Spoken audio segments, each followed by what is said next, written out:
Eu conheci o Marcelo Zelic em 2018, quando eu assumi a coordenação de um projeto que se chamou OBIND, Observatório dos Direitos e Políticas Indigenistas no Brasil. O OBIND foi criado em 2016 em parceria com o Armazém Memória. A gente sempre brincava que o OBIND é parente do Armazém Memória. O OBIND é um projeto também idealizado pelo Marcelo, que cotidianamente visita 50 sites relacionados à questão indígena e traz para dentro dessa plataforma OBIND a atualização de notícias, seja por parte do Estado, seja por parte das organizações indígenas e da sociedade civil. O Marcelo Zelic era um grande coordenador de equipe, acho que é o melhor coordenador que eu já conheci. Fizemos vários trabalhos juntos, idealizamos o projeto do acervo indígena dentro do Armazém Memória.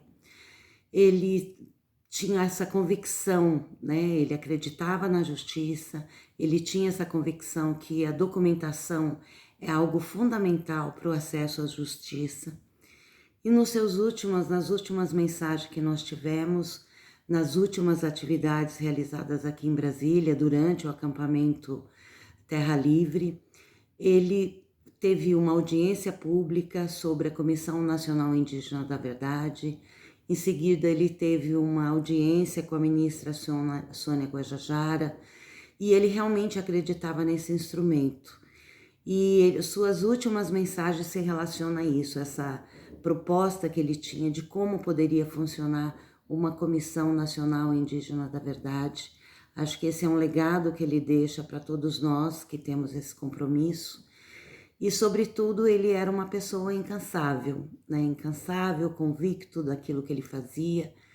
Eu tenho ainda muitas perguntas, muitas conversas que eu tenho que ter com o Marcelo, e deixa muita saudade, né? Mas ele deixa, sobretudo, essa convicção de que esse trabalho não pode parar, que o trabalho sobre memória e verdade é algo contínuo, né? Algo que está presente, assim como o Marcelo presente. Oi, eu sou a Fernanda Caingang, estou aqui na Organização Mundial da Propriedade Intelectual, organismo das Nações Unidas em Genebra, na Suíça, para prestar uma homenagem a um guerreiro que deixou na memória, na história, um marco pela luta dos povos indígenas por reparação às violações cometidas contra os nossos povos e pela não repetição dessas violações. A luta do Marcelo por justiça, por memória, por verdade, permanece viva entre nós. O Marcelo foi um exemplo de comprometimento, de vida, de solidariedade, e a luta dele vive em nós. Marcelo presente. Eu conheci Marcelo Zelic através de Antônio Malheiros.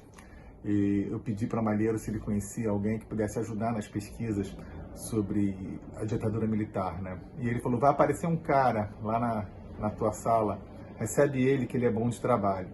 E não deu outra. Eu e Marcelo foi uma espécie de conexão imediata.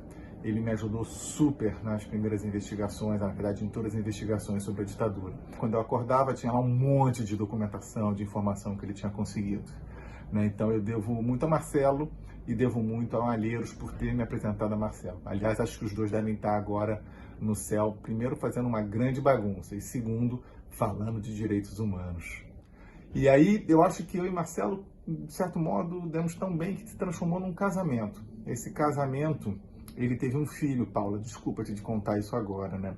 Que foi o Brasil Nunca Mais Digital, um projeto que surgiu a partir do momento que a gente estava fazendo as investigações da ditadura e descobrimos que os acervos que eram do original do Brasil Nunca Mais, né, que estavam depositados na Unicamp, estavam em mais condições. E aí ele falou, Marlon, eu sei onde estão os microfilmes dos originais desses documentos. Vamos pegar isso e já que a gente vai usar esse documento, por que a gente não faz um site para todo mundo poder ter acesso a essa informação? Isso era o Marcelo, a sua genialidade. De uma dificuldade, ele criava um produto novo, né? De um desafio, ele fazia algo que não era para ele, era sempre para os outros.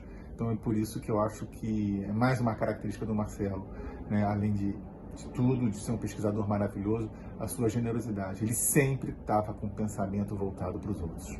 Nesse momento que, nos 30 dias do falecimento do nosso querido companheiro Marcelo Zelic, né, eu gostaria de colocar algumas considerações.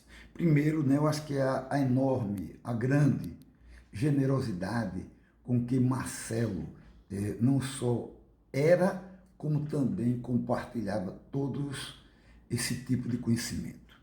A segunda coisa, né, eu acho que é a orfandade, né, que deixa Marcelo em relação aos seus amigos, a todos que conheceram mais de perto, né? Eu fico imaginando a perda, né, que o movimento indígena tem e teve, né, com uma pessoa como Marcelo não está por perto. Tudo o que a gente fazia e levantava acabava, né, nesse grupo, né, que mexe com essas questões de memória, com acervo, né, e que Marcelo era uma dessas pessoas que realmente agitava tudo isso. Quer dizer, é muita tristeza, né? E é tipo da pessoa que é de difícil substituição, né? Uma pessoa como Marcelo. Eu lembro muito as conversas, né? Pela madrugada afora, né? Eu, Marcelo e Paulinho Fonteles, né? Então, quer dizer, uma pessoa como Marcelo, quando falece, é muito difícil de substituir em função do acúmulo, né, da generosidade, né? Porque Marcelo tem um negócio que eu sempre falava para as pessoas amigas, né? Que Marcelo, além de ser uma pessoa generosa, tinha uma outra particularidade que é muito difícil encontrar nas pessoas. Não tinha esse aspecto da competição, né? Então, quer dizer, é com muita tristeza, né? E também eu diria com muita satisfação eu ter tido a oportunidade de conviver com a figura humana. Marcelo Zelic vive. O que eu posso dizer de Marcelo Zelic? Me vêm determinadas palavras à minha mente: coragem, determinação, dedicação total à defesa dos direitos indígenas, aos direitos humanos, pesquisador incansável, fez do Armazém Memória a própria memória viva deste país, organizando documentos imprescindíveis para que todos saibam como age a ditadura e seus exemplos nefastos. Trabalhou incansavelmente pelos menos favorecidos, contra a opressão, e isso tudo ele fez com carinho pelas pessoas, com solidariedade, empatia e amor. Teve sempre o apoio incondicional de sua esposa e filhos. Bom cozinheiro, sabia passar receitas e recebê-las. Morreu cedo, mas deu sentido à vida de muitos, e por isso mesmo à sua própria vida. Como todos nós, ao homenageá-lo aqui, o reconhecemos. Esteja em paz, Marcelo. Você foi um clarão que ilumina a luta pelos direitos humanos nesse país. Meus parabéns.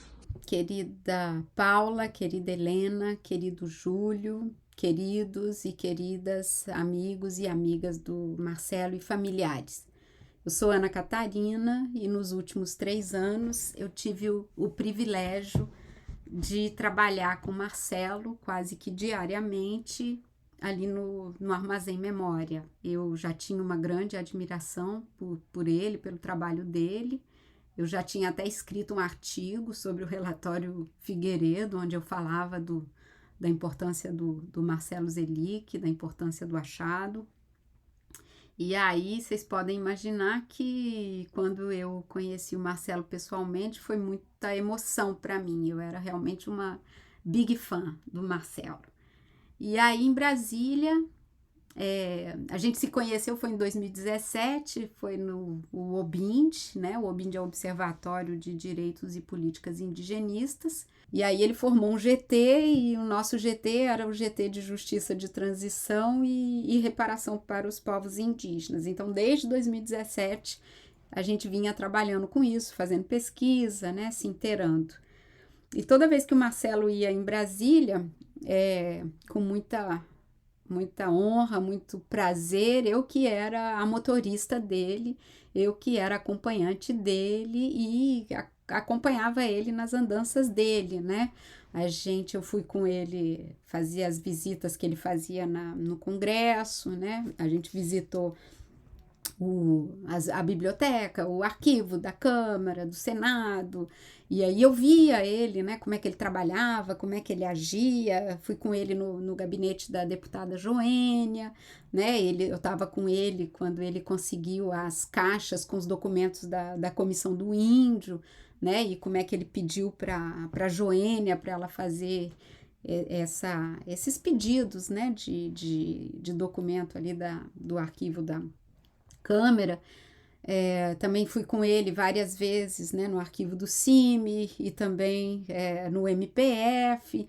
Então, toda vez que ele ia em Brasília, eu acompanhava ele nessas andanças, e era o dia inteiro, não parava, a gente ia almoçar, e aí ele sempre tinha alguém para encontrar, e eu ia com ele, né, encontrava com a Dayara à noite, ele tinha um encontro com a Dayara Tucano, depois ele queria ir encontrar o Odenir, que foi o assessor do deputado Mário Juruna, e eu ia com ele aprendendo ali, né, vendo como é que ele trabalhava, aprendendo com ele, e muito admirada, né, com esse jeito dele. Eu falei para ele que o que eu aprendi com ele nessas andanças em Brasília, eu não aprendi em 4 anos de doutorado.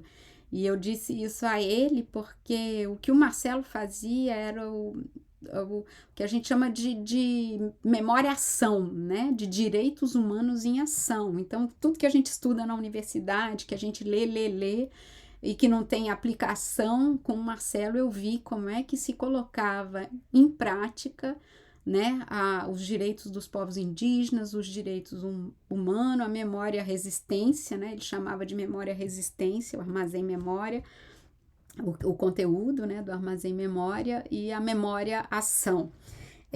O Marcelo, ele era uma pessoa muito especial, ele deixa um vazio muito grande, e tem uma coisa que realmente eu acho que é insubstituível, né? Porque uma outra coisa que eu admirava muito no Marcelo, que tem a ver um pouco com esse aspecto, com esse lado autodidata dele, que era realmente a inteligência dele, né? Mas ele tinha essa inteligência rara, e ele tinha esse dom, esse faro para achar documentos, né? Para achar documentos, e documentos inacreditáveis, né? Então, isso eu acho que, em termos de trabalho de pesquisa, é uma coisa realmente que não vai ser muitos anos de trabalho, muitas horas de leitura, talvez a gente não tenha esse dom, esse faro que ele tinha, né? Ontem eu apresentei um trabalho que era para ele apresentar lá em Paris, e eu queria que ele soubesse que foi tudo bem, que a apresentação foi bem, mas que fizeram um monte de perguntas que eu não soube responder sobre a Filmoteca. Então, queria que você estivesse aqui, Marcelo, para você me ensinar, para você me explicar tudo sobre a Filmoteca que eu não soube responder ontem. Antes dele ir, eu sempre falava para ele, né, não publicamente, mas ele sabia. Todas as vezes que eu tinha oportunidade, eu agradecia ele, dizia para ele o quanto que eu admirava, o quanto que eu respeitava, e demonstrava para ele toda a minha gratidão pela confiança, por ele ter acreditado em mim, acreditado no meu trabalho, e a confiança que ele depositou em mim. Obrigada, gente. Um beijo. E aí vem o que era agora a nossa grande menina dos olhos, né, que é, a partir desse trabalho maravilhoso que ele vinha desenvolvendo de acervos indígenas, que é a criação da Comissão Nacional Indígena da Verdade. Marcelo era o cara que o tempo todo pressionou, empurrou, falou, né, comigo, com o Edmundo, né, de que a gente tinha pelo Ministério Público Federal de que ajudar a impulsionar isso. Fizemos, né, uma audiência pública, o Edmundo fez uma audiência pública, Marcelo foi, e aí vem na semana do acampamento, né, Terra Livre, eu passei a semana 3 dias seguidos com o Marcelo. Eu acho que fazendo a despedida, né, para plantar, para realmente sedimentar esse caminho da Comissão Nacional Indígena da Verdade, que vai nascer vai nascer em homenagem a ele.